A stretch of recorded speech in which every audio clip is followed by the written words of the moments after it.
this morning, state government renames the Bureau of Technical Matters to Bureau of Technical Matters and Due Process Office of the Governor.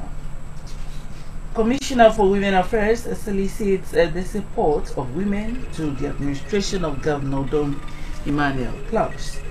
State government across the country said they are not aware of the financial commitments to the West Africa Examinations Council. Details of these and other stories in just a moment.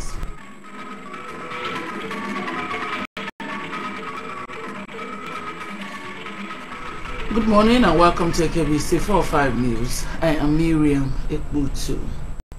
International health organizations and agencies have indicated their willingness to collaborate with the Akwa Ibom state government to reduce the prevalence of human immune virus (HIV) and other diseases that affect women and children. The promise was made when members of the United States Agency for International Development, USAID, Association of Reproductive and Family Health, ARFH, and Family Health International paid a courtesy visit on the Deputy Governor, Mr. Moses Ekpo. Patience John has the details. The Deputy Governor, Mr. Moses Ekpo, who received the representatives of the agencies in his office, reiterated the state government's readiness to support programs that will have positive effects on the lives of the citizens. Mr. Ekpo thanked the international partners for their contributions over the years in the fight against HIV in the state, but called on them to increase funding in order to cover more areas. The Deputy Governor explained that the present administration under Mr. Dom Emmanuel was committed to providing health care facilities and assistance to committed partners to make the program succeed in the state. He regretted the prevalence of HIV in the state and sued for greater collaboration to fight the menace. It is not very comforting to hear from real statistics that we are where we are in the life. I want to reassure you that government will not be taking these revelations lightly. We are not well. You cannot leave. If you don't leave, you don't have life. There is no development. And so any efforts like yours that will come to supplement our own efforts in getting to the kind of goals we have set for ourselves is most welcome. The team leader of USAID, Dr. Susan Coleman, said they were in the state to intimate the state government of their programs for children, orphans, and families who have been impoverished as a result of HIV infection. She said the United States of America in the past 10 years have been assisting the states in different health programs, and that currently 5 local government areas, along with other local government areas in the country, have been chosen to benefit from the organization's program. Our last great effort to get the epidemic under control in at least a limited area. Control of the epidemic means that at least 80% of the people that need to be on medicine, that need to take drugs that are HIV positive, are on medicine. 80%. The state's program manager, Family Health International 360, Dr. Frank Eyam and Dr. Yabode Olusami of Association for Reproduction and Family Health said the organizations have the objectives to promote family health through advocacy, tests for HIV, mentoring and reports of child abuse under the local partners for orphans and vulnerable children, LOPIN. The promise to reach out to Akwa Ibom citizens to sensitize them on dangers of HIV as one way of reducing the prevalence of the HIV scourge in the state. And through the work we've done in the few years, if you look at the last survey now, we're talking about a prevalence dropping to 6.5.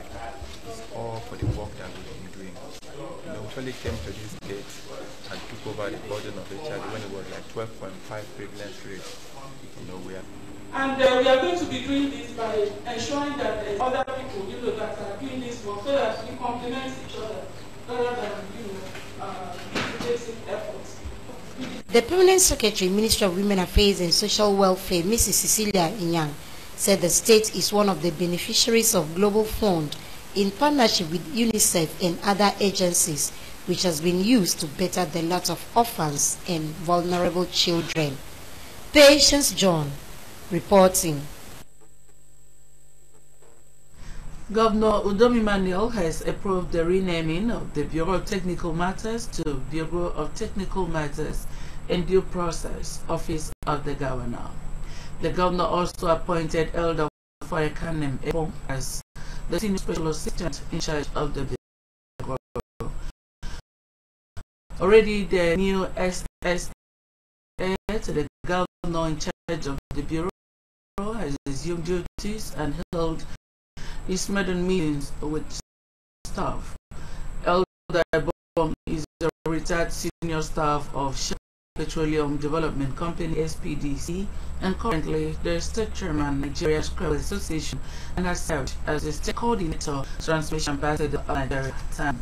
Speaking at his maiden meeting with the staff, Elder Epong called on for teamwork and encouraged them to feel free to see him to discuss matters that bring about smooth working relationship and effective service delivery.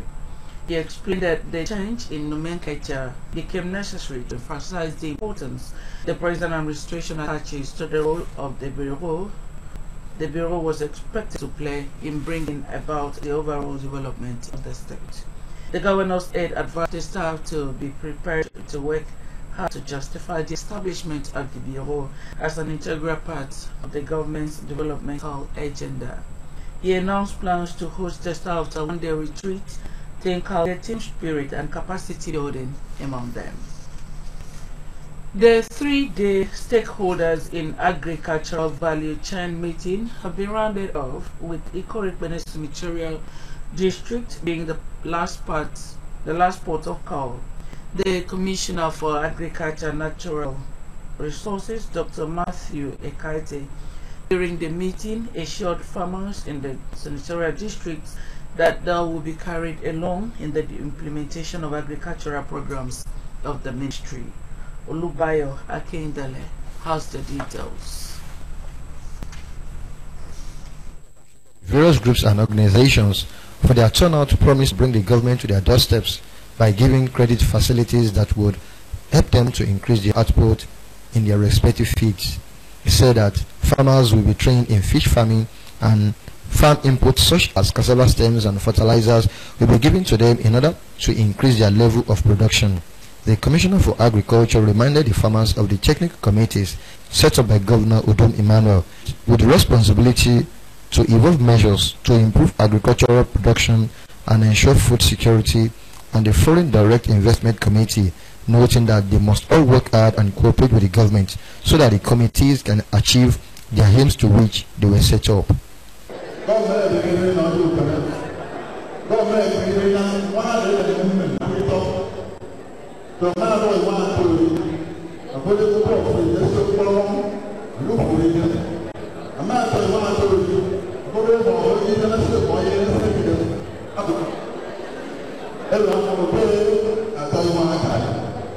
The chairman of Ikore Local Government Transition Committee, Mr. Oyeme Etim, represented by the Secretary to the Council, Mr. Chris Santos Udo, re-emphasized the importance of agriculture in nation building, adding that agriculture plays an important role in the development of any nation. Vibrant agricultural sector ensures a vibrant economy. This event is very important because without agriculture, there is no food.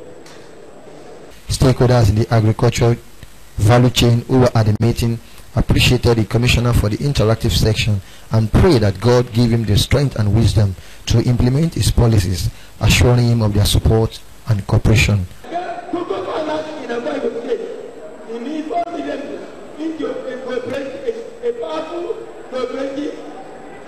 union.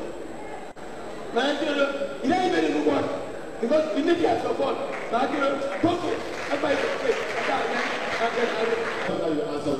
what we are going to do. Thank you very much. Because you are here, on behalf of the farmer, we present this document. If they will tell you, in Jesus' mighty name.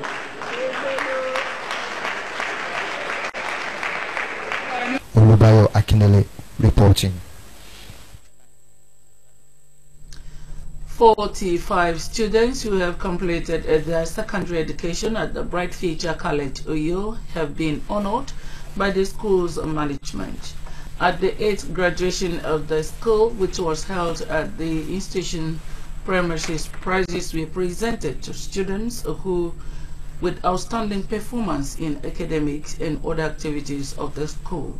Elijah Edet reports that the event, which also marked the end of the 2014-2015 school year in the school, featured the launching of the magazine, The Future Heralds. His report. It was an exciting moment for the graduating students who marched into the school auditorium dressed in the college graduating gown. The event, which was attended by teachers, parents and guardians of the students, also attracted other students and their friends from other secondary schools in the state. The chairman on the occasion, Princess Victoria Ibawete, in a remark congratulated the outgone students for successfully completing their study in the school and called on them to exhibit the culture of hard work, discipline and commitment inculcated in them while in the school. Princess Victoria, who also commended the school's management for its pragmatic approach to academic excellence, further advised the students to be good ambassadors of the institution, as well as allowed God to be their guide and director. Now you're graduating, you're moving forward. What is it you're expectant of? What is it your parents will say you will do, and they actually know you will do? Where would they say you'll be and you're actually there? The proprietor of the institution, Mr. Edem Achibong, and the principal, Mrs. Eno Bassi, saluted the graduating students for their outstanding academic performances and expressed appreciation to God, parents, teachers, and all those who contributed in diverse ways to the successful training of the students. So today we have come to the end of bringing you to what you should be. As you pass every year, we pass our students into the world. Our general advice is that stick to the advices, stick to the instructions, stick to the ways that the Bright Future College has brought you to be. I also wish to congratulate all the graduating students who for the past 6 years have sown their seed for success. And now they are beautifully seated out there. You were admitted into this great institution to be molded in character, sound morals, and in academic excellence. Today, you are all robed to be sent forth into a world of adventure. Prizes were presented to Abigail Landale, who came out the overall best graduating students, while souvenirs were presented to Favor Solomon, Eden Udo, and Emedion Etim. The outgone students were presented with different types of gifts by the school.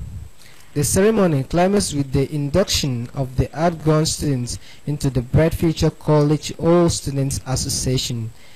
The guest speaker on the occasion, Mrs. Rosemary Ekong, spoke on the impact of education on the society. The overall best graduating students, Abigail Landale and others, attributed their success to God, their parents, teachers, and artwork. The school has been a wonderful school. I learned so many things in terms of learning, acquired knowledge, acquired skills in different aspects of life. And this wouldn't be possible without God Almighty. He has been the one behind all my successes, and also through the help of our dedicated teachers and also the management of the school. It's been wonderful. My stay in the school has been a wonderful school. So thank God for the wonderful graduation they gave to me today. May His name be praised. I also thank my fellow students for their cooperation and unity, and for them making everything be a success. Also thanks to the school management for making today be a success for me. Elijah Edith reporting. We'll take a short break now. When we come back, more news. Do stay with us.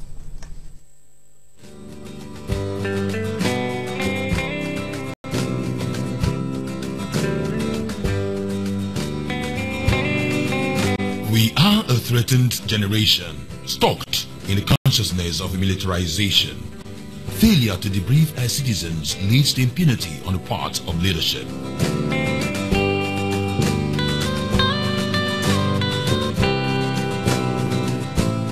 The greatest office is neither that of the executive nor the legislature, but the citizens. Democracy returns power to the people.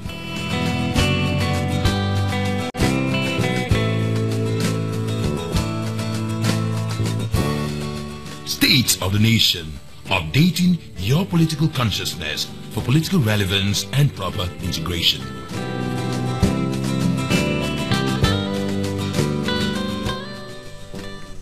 So good to have you back.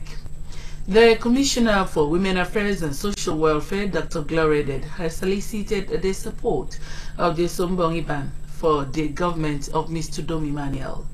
Dr. Edith made the appeal while hosting the executive members of the Sombongi Ban in her office. The story is presented in our studios. While acknowledging the fact that leadership comes from God, Dr. Gloria Edith noted that leaders need their prayers at all times, saying, however, that nobody can succeed without God. She urged the women to give their cooperation to the wife of the governor, Mrs. Martha Udom Emmanuel, and appealed to them to help in ensuring that the rights of children, as entrenched in the Child's Right Law, are respected. The Commissioner for Women Affairs spoke against child trafficking and called on the group to help in the fight against such criminality in their different domains, warning that her ministry will not hesitate to prosecute offenders. She noted with delight the orderliness that exists in the group and urged them to continue in that manner. Same way we supported the other governments, let us also support this government. Because them Bongiba, and my support, you can now go to your different local governments. Thank God some of you are wives of paramount rulers. So I am appealing to all of us to support this government. It is our government. I'm a fund here governor, fund here one, I fund here Musiba Kukara, I fund the Ada Esrido. And I say Siko Wakami Paul. So them Bongiba. Speaking also, the Permanent Secretary in the Ministry, Mrs. Cecilia Young, expressed appreciation to Sombongi Ban for mentoring the women in the state and assured them of the Ministry's determination to cooperate with the group. And together, we need that as a ministry. I did the purpose of this ministry being created. The President is Sombongi Ban Akamba Bongowan Christiana Ibinda congratulated Dr. Gloria Edith on her reappointment into the State Executive Council. Akamba Bongowan Ibinda, who assured the Commissioner of her group's unflinching support for the government, and the ministry said that they would take it as duty to pray for the protection and success of the present government in the state. It is our portion and our duty as grandmothers and mothers to sit down and pray.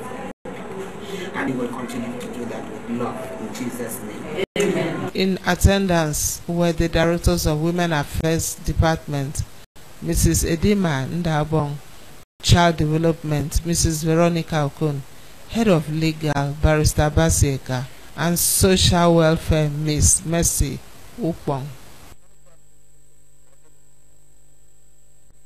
The Deputy Director in the Television Service of Akwa Ibom Broadcasting Corporation, Mr. Felix Okam, has said that he owes his life to God who guided him throughout his 35 years in the service of the state. Mr. Tukum, who is retiring on August 1, 2015, was speaking with ARN Paul after his last news production as editor in AKBC News and Current Affairs television services. He said God has been his pillar of success, adding that his experience and relationship with the people he worked with will always be cherished by him. ARN Paul has more on Felix's experiences while working in AKBC.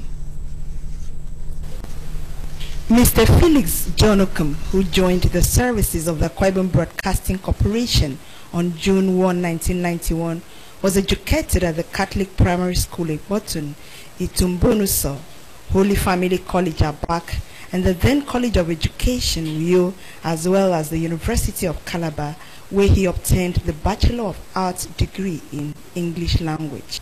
He served in Akure, Ondo State during the one-year mandatory national service and secured his first appointment as a primary school teacher. Thereafter, Felix, during his sojourn as a teacher, taught in many secondary schools, one of which is the Immaculate Conception Itak in Ikona local government area. He transferred his service to the Akwa Ibom Broadcasting Corporation in 1991 as a translator in Itumbonuso dialect, his local dialect. Felix attended the Nigerian Institute of Journalism, where he acquired knowledge of news writing. I joined AKBC because there was a need during Nkama's administration that the news bulletin had to be translated into different dialects in Akwa Ibom states. And it was advertised in a newspaper in Paonia. I saw it. Somebody sent it to me. That time I was teaching at Immaculate Conception Secondary School, Itak. And I read it. I applied. It has been good. Very, very good. Because if I had remained in the classroom, the exposure I have had in AKBC, I wouldn't have had it. Felix, who was commonly addressed by his colleagues in the newsroom as ANRN, has good memories and regrets about his service in the corporation. He also has his plans as he retires. My first port of call is to go back to the church and get my spiritual life well nourished, because I starved my spirit. And that's my first port of call. Outside that, in fact, for now, I'm making plans to go to a Bible college. The Director of News and Current Affairs, Comfort Umana, described Felix as a painstaking staff who was sometimes stubborn but will greatly be missed by his colleagues. Well, Felix is one of the good and bad staff of mine. Bad in the sense that he's so erratic. You have to shout on him to carry out instructions. But a good staff sense that Felix pays serious attention to grammar and construction in the news. The Deputy Director and Head Television News and some of Felix's colleagues said they had a cordial relationship with him. He's been a hard-working staff. He's been a fine gentleman. We discuss personal issues with Felix. We advise ourselves on certain issues. We've been friends, and apart from a colleague. So you can count on Felix anytime for something he believes in.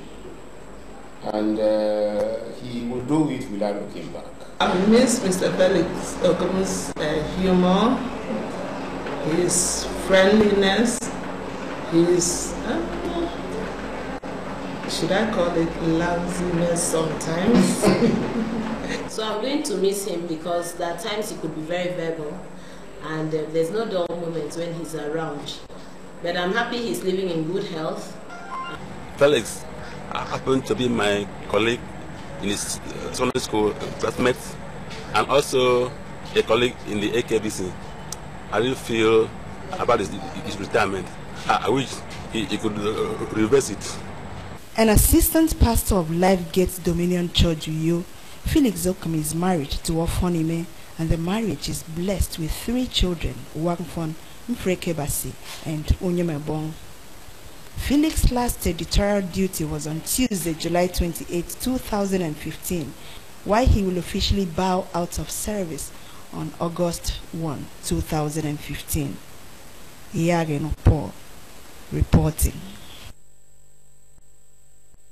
We're surely going to miss him, and congratulations for retiring with good health. The School of Continuing Education of the University of Uyo has begun the second segment of the Sandwich Program for 2015 slot. The university, in a statement, said the program will begin on Monday, August 3, 2015 for all Sandwich students. According to the statement, students are to register for courses that they offer within 1 week, including registration with the Directorate of General Studies. Lectures are expected to begin from Monday, 10th August 2015. It has been confirmed that 3 of the country's 4 refineries have resumed reproduction and are performing at between 60 and 80% of their installed capacities. The NNPC said in a statement that the refineries, largely moribund for several years, have been commenced preliminary production of petroleum products, and after test runs in Port Harcourt and Warri. The NNPC said that the first rehabilitation of the refineries started last October, adding that the 111,000 barrel per day capacity Kaduna refinery was expected to come on stream soon. The nation's 4 refineries have a combined installed capacity of 145,000 barrels per day. Government Abdulaziz Yari of Zamfara State says states are not aware of how much they are indebted to West African Examinations Council. Debris found in the Western Indian Ocean suspected to be wreckage of flight MH370. The 1993 Mumbai bombing mastermind executed this and more in a foreign news package by Samuel. Debris found in the Western Indian Ocean on Wednesday appears to be part of a Boeing 777, the same model as Malaysian airline flight MH370 that disappeared in 2014.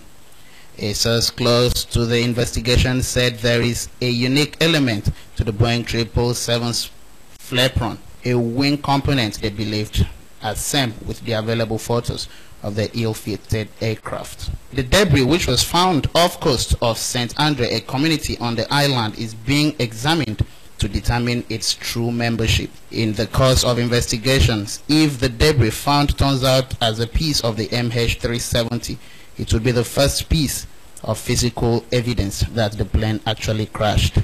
The aircraft, which had 239 people on board, disappeared after taking off from Kuala Lumpur, Malaysia on March 8, 2014 en route Beijing. An American dentist involved in the killing of Zimbabwean lion reserve known as Cecil says he relied on expertise of local guides as he could not have illegally done so. The dentist, Dr. Walter Palmer, who is at large, according to Johnny Rodriguez, head of the Zimbabwean Conservation Task Force, advanced ignorance of the lion as a local favorite. So far, Zimbabwean police official has confirmed that 2 people have been arrested in relation with Cecil's killing. The 2 men so far arrested include Trimo Ndlovu and Theo Bronkhorst, professional hunters whom Palmer paid $50,000 for the kill. In Rodriguez's account, Cecil's death was cruel as he was wounded with an arrow and tracked for about 40 hours, after which he was shot with a gun. The saddest part of the tragedy is that the next lion in the hierarchy, named Jericho, will most likely kill all of Cecil's corpse so that he can insert his own bloodline into the females. There has been growing concerns over the incident as many Zimbabweans have stepped up the call for Palmer's arrest. A man convicted of financing the 1993 Mumbai bombings, Yakub Memon, has been executed. Memon was hanged at a prison in Nagpur, western state of Maharashtra, where security was tightened to ensure the execution went successfully. The 1993 blast was reported to have claimed 257 lives and was allegedly carried out to avenge the killing of Muslims in riots a few months earlier. His execution came hours after the Supreme Court dismissed a final plea to stay the sentence, with his lawyers arguing that executions can only be carried out after 7 days following the rejection of a mercy plea. India as a nation rarely carries out death sentences, and only 3 people have been executed since 2004. But a blast that killed 257 and sent 713 to hospital with several degrees of injuries could not have passed for anything less, a source said. In a renewed effort to phase out the Boko Haram terrorists, the United Nations Security Council has charged President Muhammadu Buhari to quickly bring to justice those behind the terror attacks. This was communicated by the Council's President, Ambassador Gerard Jacobus van Bohemen, to journalists, where he reiterated the Council's condemnation of terrorism, human rights abuses and violations by terrorists in the Lake Chad Basin region. He acknowledged the progress made by the joint regional military efforts in recent months, but encouraged ECOWAS and African Union Commission to accelerate efforts to adopt a comprehensive strategy in combating the Hydra-headed challenge. Bohemen also called on member states to ensure that measures taken in the engagement must comply with the UN Security Council's obligations under international laws. The chairman of the Nigerian Governors Forum, Abdulaziz Yari of Zamfara State, has risen in defense of state governors against the West African Examination Council's claim of states' high indebtedness to the examination body. Governor Yari, in an interview with State House journalists, said state governments were owing because of inability to ascertain the exact amount involved in the registration of students they sponsored. Yari, who owned up to his state being among the debtors states cited, makes up in his defense, saying it was necessary for WAEC to verify figures involved to facilitate payment. He also lamented the low financial situation in the states as a major cause of their inability to accomplish certain obligations. You can also watch news online by logging to akbconline.org or follow on Twitter at AKBC45 or Facebook at AKBC Channel 45. There's a package this morning, but just before we look at the major stories. Governor Domandal has approved the renaming of the Bureau of Technical Matters to the Bureau of Technical Matters in due process office of the governor. The governor also appointed Elder Ufare Kaname as the senior special assistant in charge of the bureau. Already the new SSA to the governor in charge of the bureau has assumed duties and held his maiden meeting with staff. That's the package this morning. We thank you so much for spending your time with us. Have a pleasant weekend. Good morning.